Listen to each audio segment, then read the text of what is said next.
Bonsoir bien-aimés, shalom, peuple de Dieu, shalom, amis de LL6IMTV.com. Vous avez ce soir votre âme serviteur guide Bombay. Bien-aimés, nous avons un message. Le message ce soir a pour thème, nous l'avons intitulé Cure d'âme. Cure d'âme. C'est le message programmé pour ce jour. Évidemment, nous allons donc vous faire savoir ce qui veut dire cure d'âme. Cure d'âme, ce n'est pas évidemment, c'est-à-dire rendre pure ou propre une femme, mais plutôt rendre l'âme de l'homme propre et pure, c'est-à-dire y compris la femme et l'homme. Donc, qu'on ne confonde pas lorsque nous avons présenté notre thème sur notre page, que nous devions faire part, donner en détail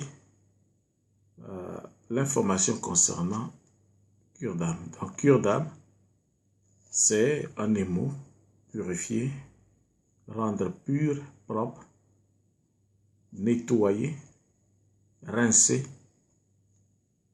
sanctifier, blanchir.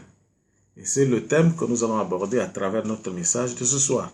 Donc, qu'est-ce que je vais vous faire écouter en premier?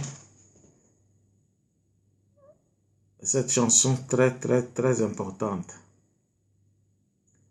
C'est un frère qui chante cette chanson où il parle de l'impolitesse de la mort. Il dit la mort, elle est impolie. La mort n'a pas de respect, ni pour toi, ni pour moi.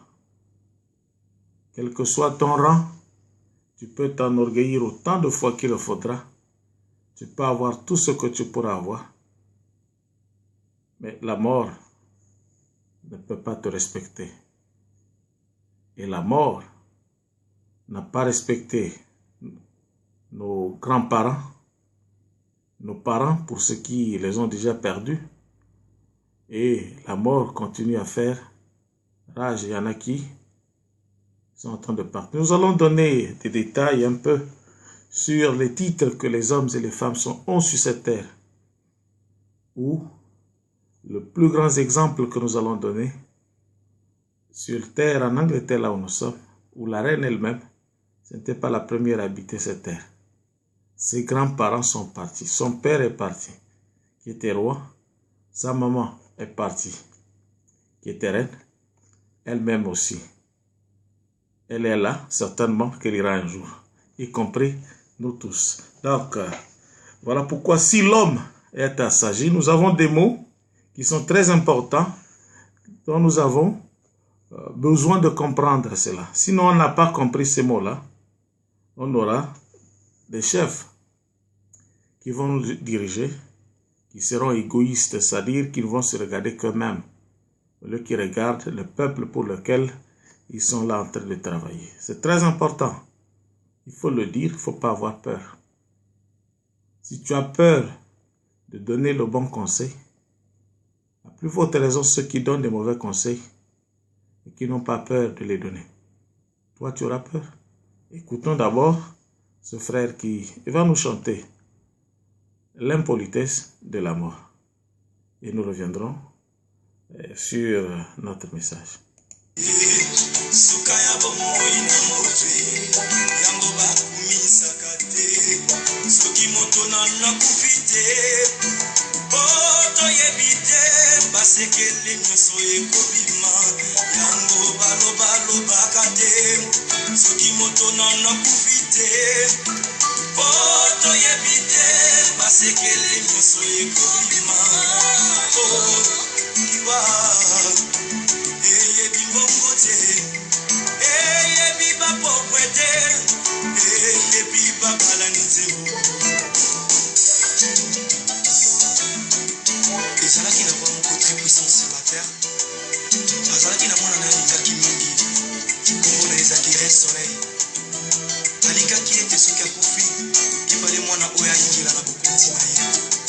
Mokolo moko balali pe balamuki mwana oyo akufi Oliwa emesemame Tokiliwa ebaki pombe Eba wapa kufakate Barishe bakufakate Eba kondi bakufakate Tokiliwa ebaki pombe Eba bananga kufakite Mama nanga ya kufakite Ndeya ya nanga ya kufakite Yaya Oliwe yaya Eye bi bongo te Eye bi conseiller te Eye bi koni bisate Eye bi helaka te Eye bi semabe Eye bi semabe Sokiri wa ebaki minduke Neba soda baku fakate kolo Neba kufakate Sokiri wa ebaki masanwe Neba kama sano baku fakate Yaya Neba kufakate papae Oliwa Eye bi kola Eye bi honerete Eye bi bola mute Eye bi nyosote Eye bi semabe yaya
Parce que le salaire du péché, c'est la mort. Oh, ndeko nangai kanisa baoyo nyonso bakufa oleki bango na mbongo te oleki bango na kotata te oleki bango na kitoko te oleki bango na koyemba te ezali sema wana tata sabe aya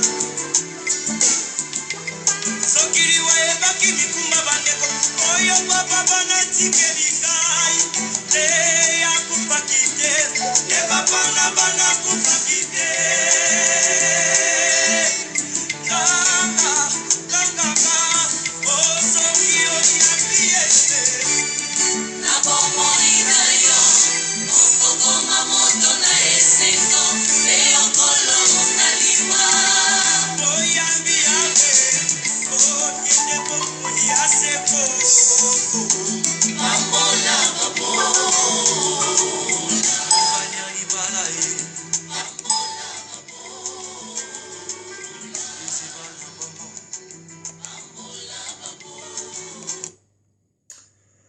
Voilà, bien-aimés, nous venons d'écouter un extrait de ce frère qui nous a chanté l'impolitesse de la mort.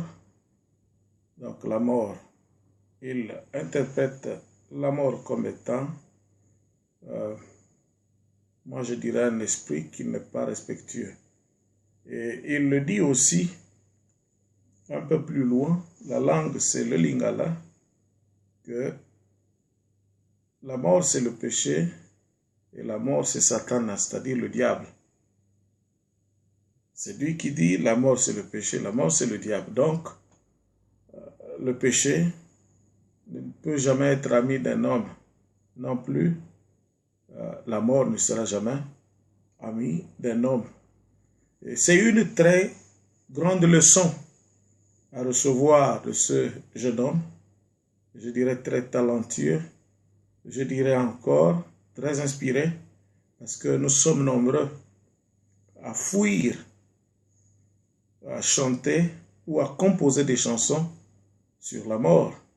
Si on essaie d'écouter les musiciens actuels qui chantent, c'est rare que vous puissiez trouver aussi un musicien comme ce frère-là, qui évidemment nous sort tout avec beaucoup de respect, en nous montrant, c'est vrai que ce que nous savons d'avance, mais d'une manière encore plus claire, à comprendre que réellement, la mort n'a pas de respect. La mort ne peut pas te respecter. Pourquoi? Simplement que son but, c'est de te faire tomber. Il prend même des exemples sur ce que nous appelons les militaires. Les militaires ont des armes sur leurs mains. Et s'ils savaient que la mort pouvait les respecter, lorsque eux, ils sont en train d'amorcer sur des situations, c'est-à-dire de vaincre, s'ils savaient que en étant vainqueurs maintenant, demain, la mort ne nous fera absolument rien, mais ils finissent par passer par là. C'est-à-dire, d'une manière ou d'une autre, la mort finit par les rattraper. Donc, personne, en un mot, n'est épargné sur cette terre à ne pas connaître la mort. Nous allons tous connaître la mort. Mais nous, en tant que chrétiens, Dieu nous a promis par Jésus-Christ que lorsque nous avons connu Jésus-Christ, nous l'avons accepté comme Seigneur et Sauveur, nous avons écouté de lui. Et il nous a dit aller pratiquer. Si nous le pratiquons tel qu'il a voulu que nous puissions le pratiquer, bien aimés, nous allons connaître la première mort, mais nous n'allons pas connaître la seconde mort. Or, la seconde mort t'entraîne, après le jugement, dans la gêne, c'est-à-dire dans les temps de feu, où il y a les grincements, que je ne dirai peut-être pas ce soir à quoi cela ressemble. Bien aimé, je n'ai jamais été à la mort. J'ai vu des choses spirituellement, comment est-ce que cette mort est. Quelqu'un qui a de Dieu, qui connaît de Dieu, a un témoignage. Et le témoignage que tu auras de Dieu, au moins une fois, moi je suis une fois sorti d'un cercueil, j'avais la Bible pliée comme ceci, sur ma poitrine, et je l'attrapais, c'est-à-dire comme ça. Et j'étais comme ça, dans un cercueil. Je me suis réveillé ce jour-là, j'avais comme un fer attaché au cou. Et j'étais dans une moustiquaire. Alors, je me suis rendu compte que j'étais vraiment dans un cercueil. J'ai regardé tout autour de moi, il n'y avait que cette Bible sur ma poitrine. Je suis sorti de là, j'ai entendu du bruit, des gens qui murmuraient à côté. J'ai entendu du bruit, jusqu'à ce que je sois sorti de là. Je suis allé vers là où se trouvaient ces personnes. Je les ai vus, je les ai reconnus. Mais ça, c'est ce que Dieu a pu montrer. Dieu peut te montrer tes ennemis. Il te les montre. C'est parfois des gens qui te sont très proches. Et une autre fois, c'était dans la plaine comme ça. J'étais dans une fosse, c'est-à-dire le caveau, là où on enterre, comme allongé dedans. Après, j'ai regardé tout autour de moi. Il n'y avait pas de maison, juste une maison isolée, un peu loin. Alors je me suis mis debout, j'ai pris une jambe, j'ai sorti la première. C'était le caveau n'était pas assez profond. J'ai sorti le premier pied, la première jambe, et j'ai sorti la deuxième. Et je me suis mis à marcher sur une piste, juste sur la grande voie. Et il n'y avait pas de maison, et j'ai continué ma route. C'est pour vous dire, bien-aimés, que le diable est très rusé. Il ne cherche pas de voir ses moyens à faire tomber les enfants de Dieu.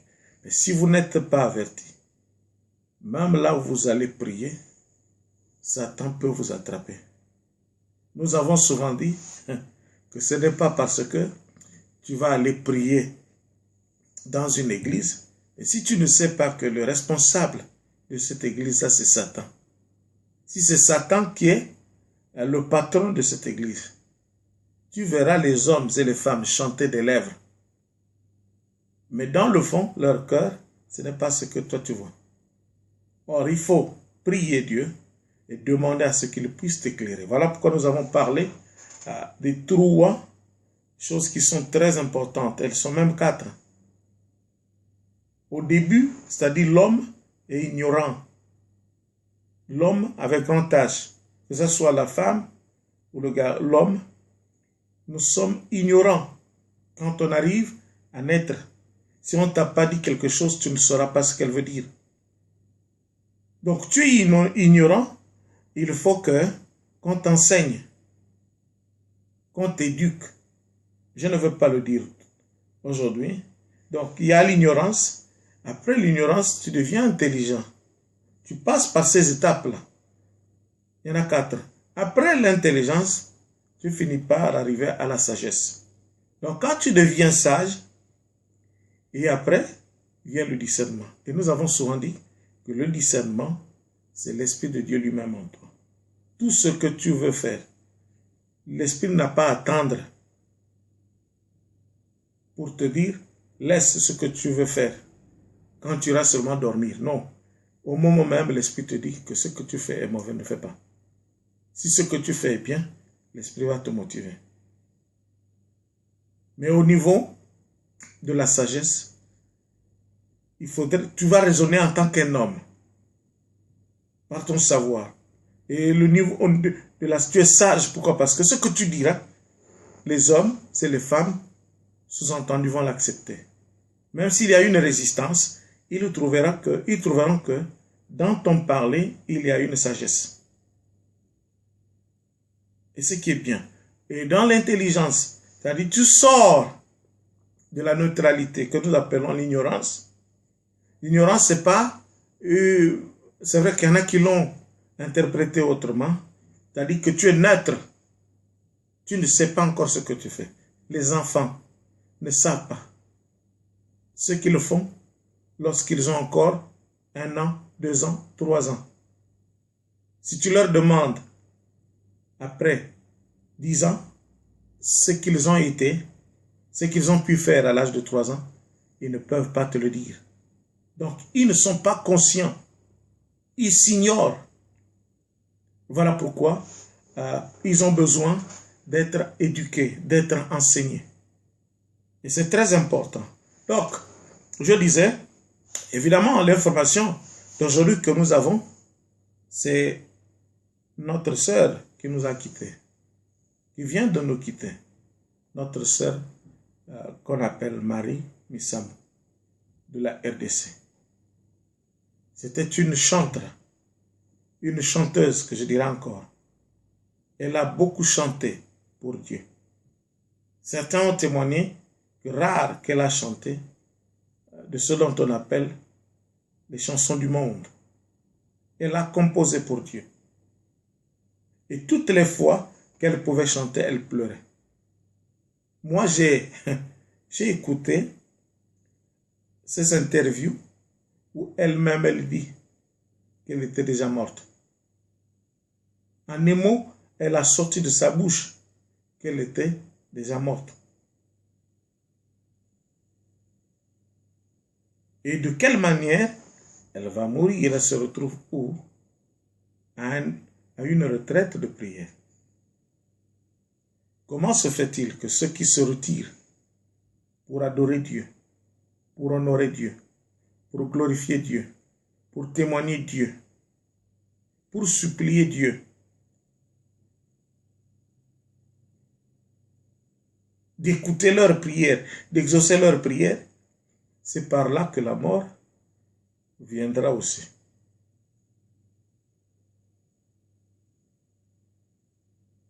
Il faut qu'on se ressaisisse, c'est très important. Pourquoi la mort peut venir trouver les enfants de Dieu dans une église? À un lieu de prière où on espère que l'Esprit de Dieu puisse descendre, puisse être là, prendre contrôle de ce qui se fera. On va se retrouver à un endroit pareil. On ne sait pas qui a quoi.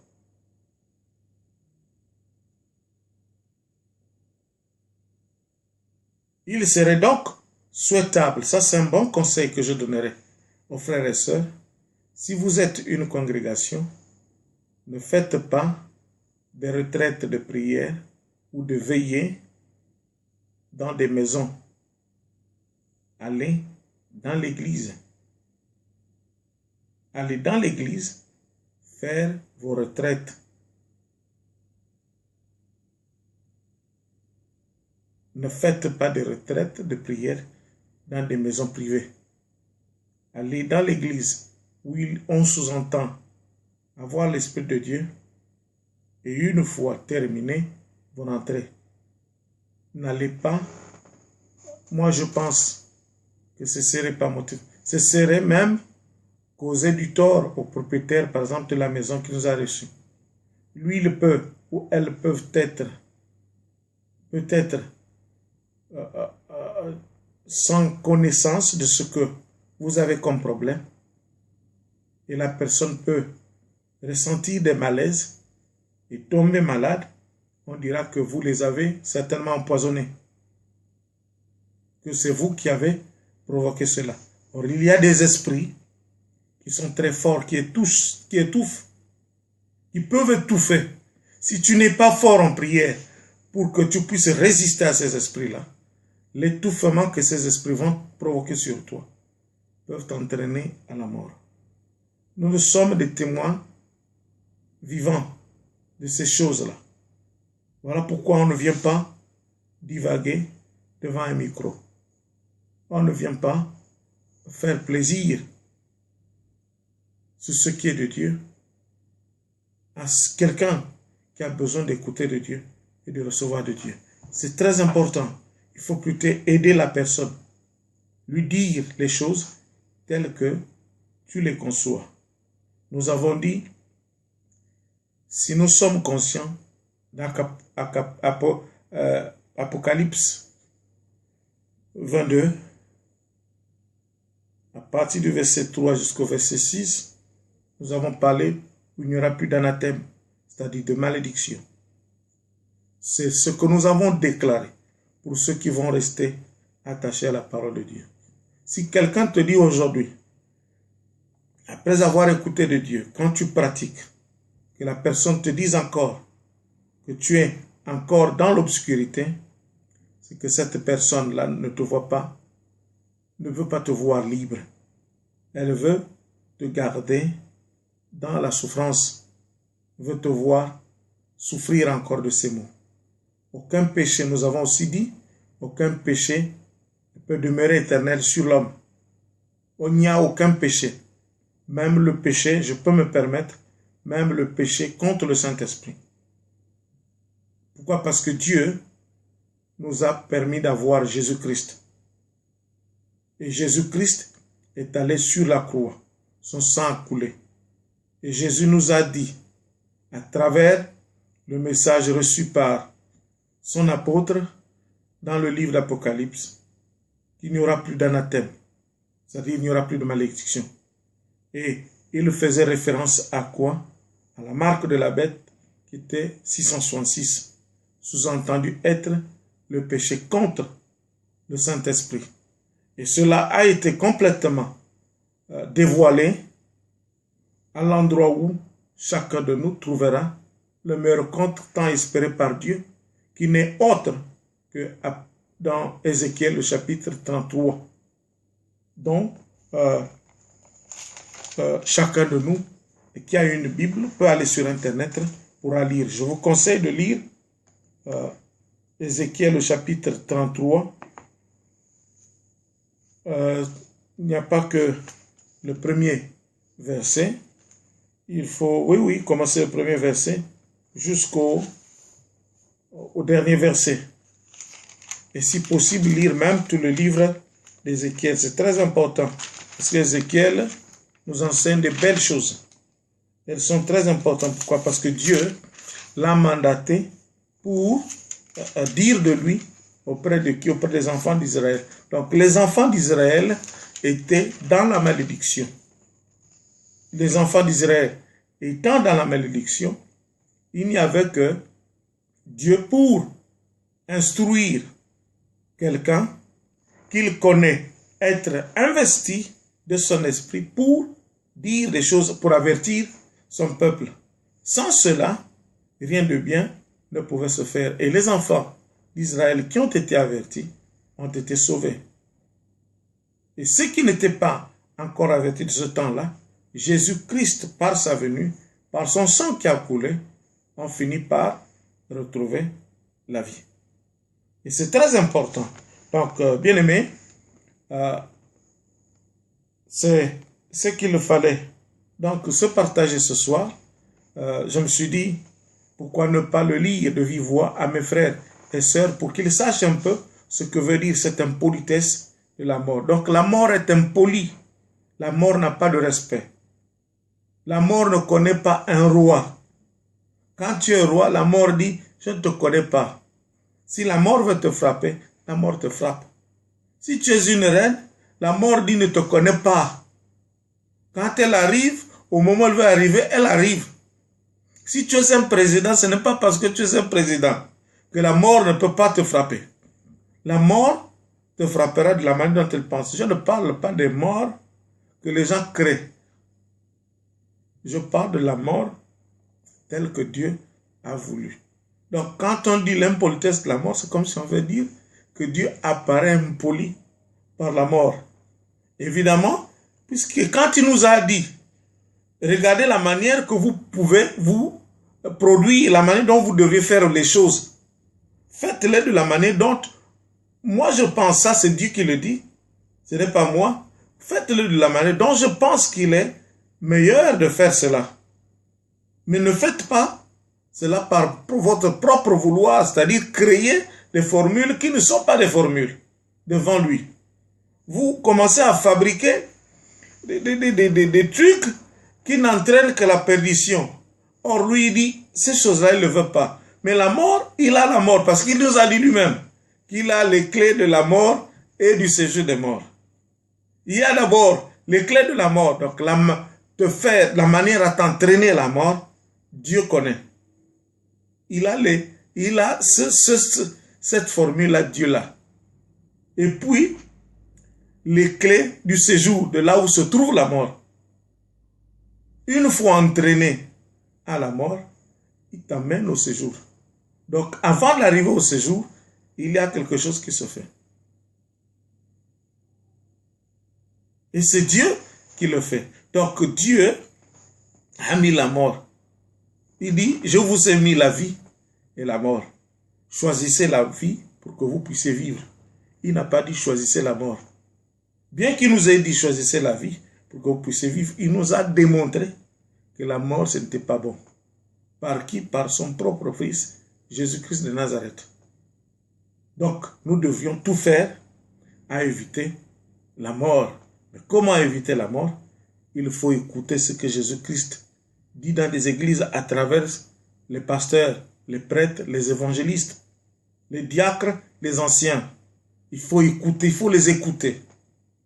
S'ils disent des choses qui ne concordent pas aux Écritures, ne les écoutez pas. Interrogez les Écritures, c'est-à-dire allez dans la Bible, vérifiez ce que le pasteur, le prêtre a prêché. Si cela concorde avec les Écritures. Parce que dans la Bible, nulle part où la Bible nous enseigne le mal aller perpétrer sur telle ou telle personne. La Bible ne nous dit pas allez faire ceci de la mauvaise manière. La Bible nous enseigne les choses que nous devions pratiquer qui sont des bonnes et les meilleures, pas les moindres, mais les meilleures. Alors ceux qui ont connu Jésus, à travers les enseignements, à travers la parole, comme notre sœur, moi je ne suis pas Dieu pour voir sa vie telle qu'elle a vécue, bien qu'ayant chanté pour Dieu, Dieu seul sait que certainement celle-là n'a pas raison de subir la seconde mort. Ce n'est pas le témoignage seulement des gens qui pourra faire que cette personne peut être sauvée. Non. Il y en a qui peuvent mal témoigner sur une personne qui dit la vérité. Tu dis la vérité, les autres vont mal témoigner contre toi. Et lorsqu'ils vont mal témoigner contre toi, qu'est-ce qui va se passer? Toi, ils vont te mettre dans une position que tu ne pensais pas y être. Et ce sont eux qui témoignent mal contre toi. Et pourtant, toi, tu dis la vérité. Donc, ceux-là peuvent te pousser même à la perdition. Dieu voit tout, Dieu sait tout, Dieu nous regarde. Donc, un premier ministre, la mort ne connaît pas un premier ministre. Pour dire que non, toi, parce que tu es premier ministre, moi je te connais, je ne peux pas te toucher. Non. La mort ne connaît pas, ne connaît même pas l'argent. Quand on a les pounds, les livres sterling, que tu aies des dollars, que tu aies des euros, que tu aies... Comment est-ce qu'il faut faire? Cet argent-là, il dit, la mort ne connaît pas tout cela. Parce qu'avant d'avoir cet argent-là vient de certaines sources. Soit c'est du bois qu'on doit travailler pour avoir du papier ou bien le coton pour avoir cet argent-là. Sinon, il pouvait facilement déjà tuer. C'est-à-dire le coton ou le bois pour t'empêcher de fabriquer cet argent. Mais, tu as l'argent, il dit, mais moi je tue déjà, puisqu'il dit, il tue déjà le coton. Il tue déjà le bois.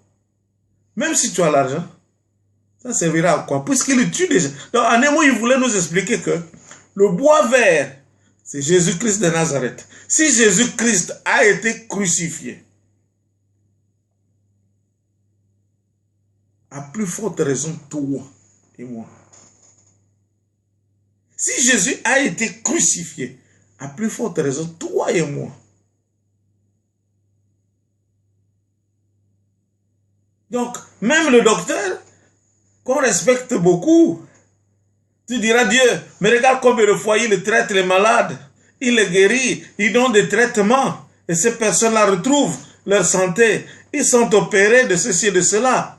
Dieu, ne fût-ce que pour cela, est-ce que tu ne peux pas éloigner la mort? Oui, par la prière, éloigner la mort, c'est bien. Notre objectif, c'est lequel? Que chacun de nous ne puisse pas mourir jeune. Il faut qu'on ait de l'âge, qu'on puisse pousser en âge, aller vers les 90 ans, 100 ans de vie, tu es encore solide. Même les 120 ans, tu es encore solide, c'est bien. Mais à 20 ans, 10 ans, 15 ans, 30 ans, tu commences à rendre l'âme. Oh non, la personne est partie. Tu n'as rien découvert encore de la vie. Tu te précipites à repartir sur la terre ou sous la terre. Et le docteur, qu'on dira, regarde ce qu'il a fait. Oui, Dieu peut avoir pitié et le laisser le temps de vivre. Mais la mort ne connaît pas. Il y a des mains, évidemment, certains appellent ça des mains qui sont noires. Il y a des mains noires. Il y a une main noire, diabolique. Ce n'est pas ou une main, je ne sais pas comment, il y a une main noire qui peut t'étouffer. Il y a des mains noires. Une main noire qui peut t'étouffer et te faire partir. Mais il faut être assagi. Être assagi, savoir que ce que tu fais, tu le fais de la bonne manière. Et que Dieu est là, à tes côtés, pour te protéger. La liste est longue. Nous avons parlé des docteurs. Nous avons parlé des pauvres, même un pauvre, qui n'a déjà rien avec lui ou sur lui. Mais la mort ne dit pas parce que toi tu n'as rien, je vais te laisser. La mort dit, même si tu n'as rien, je te prends. Il y a des pauvres qui meurent. Il y a des riches qui meurent, qui ont beaucoup d'argent. Il y a même des présidents qui sont morts, des femmes de présidents qui sont mortes. En RDC, ex-Zaïre, le président Mobutu est mort, qui avait toutes les richesses du monde. Mais ces richesses-là, la mort ne les a pas reconnues. Au Gabon, le président Bongo, Omar, qui avait beaucoup d'argent, des milliards. La mort lui dit, ce n'est pas ça. Tu pars, tu pars. Sa femme aussi. La fille du président Sassou. Il dit, c'est pas parce que ton père est président et toi tu vas rester comme ça. Non. La mort dit, moi je te prends, je te prends. Nous avons tous vu le président Sassou pleurer.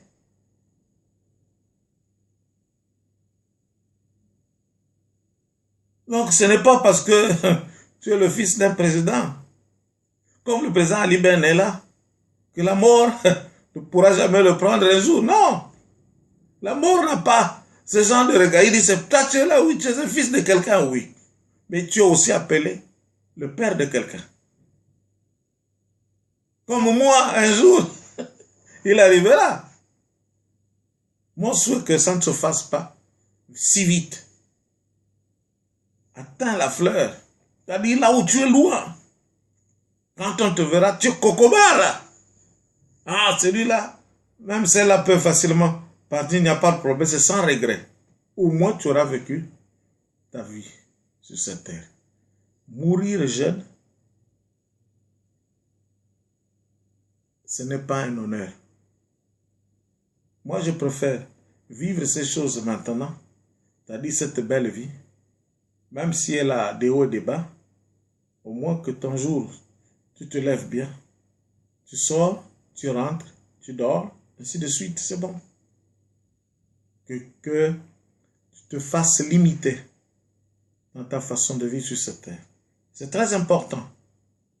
Alors, bien aimés, ils sont nombreux, la liste elle est longue. Il y a les pauvres, il y a ceux qui sont belles, les miss, ceux qui sont beaux aussi. Donc, c'est pas parce que tu es sorti Miss, je ne sais pas de quel pays, Miss Monde, que la mort va te laisser. Non. La mort n'a pas de part de ce côté-là. Même si tu es le patron de l'or, de diamant, c'est zéro. Tu es le plus vilain. Tu es le plus vilain, la mort te prendra. La mort, même si tu étais égoïste, ou tu partages, que tu ne partages pas, tu es égoïste, la mort n'ira pas parce que tu étais égoïste.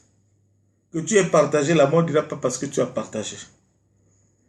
Nous allons développer cela encore dans les prochaines émissions. Peut-être qu'on trouvera une seconde partie de ce dont nous parlons ce soir-là, histoire un peu d'expliquer pourquoi on doit se rendre ces services lorsque nous sommes vivants. Pourquoi est-ce qu'on ne doit pas être égoïste? On ne doit pas être mauvais envers les uns et les autres. Il y a quelque chose de très bien. Si Dieu a parlé de la deuxième mort, bien-aimé, qui n'est pas bien, il faut vivre pour au moins ne connaître que cette première mort, qu'elle soit définitive, pour laquelle au moins tu peux espérer le bien que Dieu a créé entre la première mort et la seconde mort. Mais ne saute pas. Va sur la première mort et tu es sur la deuxième. Je ne sais pas ce qu'il y a là-bas, mais j'ai vu l'abîme. Voilà pourquoi je le dis. Mais il y en a qui n'ont pas encore su, mais qui s'entêtent. Parce qu'ils ont raison de s'entêter. Mais Dieu dira que vous avez tort de vous entêter. Pourquoi? Parce que Dieu sait ce qu'il a mis sur tout un chacun de nous.